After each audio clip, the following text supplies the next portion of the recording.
On arrive à la fin de ce module sur les interactions fluides-solides en vue d'une application en génie des procédés. Alors, on a pu voir différents cas de figure qui seront nécessaires pour pouvoir étudier les procédés par la suite. Donc, un cas de figure un peu loin des procédés, mais qui est nécessaire, c'est l'écoulement d'un fluide autour d'une particule. Ça nous a permis de définir la notion de coefficient de traînée et surtout la notion de nombre de Reynolds particulière, donc, qui est une formulation du nombre de Reynolds qu'il faut bien avoir en tête. Donc, dans laquelle la masse volumique est celle du fluide, ainsi que la viscosité. Là, il n'y a pas trop d'ambiguïté pour la viscosité, mais en revanche, sur la masse volumique, il faut bien penser que c'est la masse volumique du fluide et pas celle de la particule. On va voir apparaître comme dimension caractéristique le diamètre des particules. Si la particule n'est pas sphérique, bien on prendra un diamètre équivalent. Et puis, pour ce qui est de la vitesse caractéristique, c'est la vitesse relative de la particule par rapport au fluide. Donc voilà la manière dont on va définir un nombre de Reynolds lorsque l'on est en train d'étudier une interaction entre une ou plusieurs particules et un fluide. Alors ensuite, on s'est intéressé au mouvement d'une particule dans un fluide, avec notamment les expressions de vitesse terminale de chute.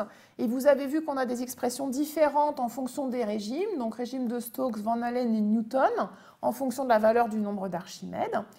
On a vu une équation assez simple pour pouvoir essayer de passer de ces lois qui sont valables pour une particule unique à un essaim de particules. On pourra voir à l'occasion de l'étude de procédés des lois un peu plus sophistiquées que ça, mais ça donne déjà un premier exemple avec donc la loi de Richardson et Zaki. Et puis on a vu le cas d'une particule soumise non pas à la simple force de pesanteur, mais aussi à une force centrifuge. Donc c'est un cas qu'on retrouvera dans les centrifugeuses notamment. Et puis enfin, on a vu l'écoulement des fluides dans les milieux poreux avec des expressions de perte de charge dans ces milieux poreux, en particulier celle qu'on va utiliser le plus, la loi de Darcy lorsqu'on est à bas Reynolds, et puis surtout la loi d'Ergun qui est au moins une loi générale qui sera donc valable normalement dans tous les cas de figure.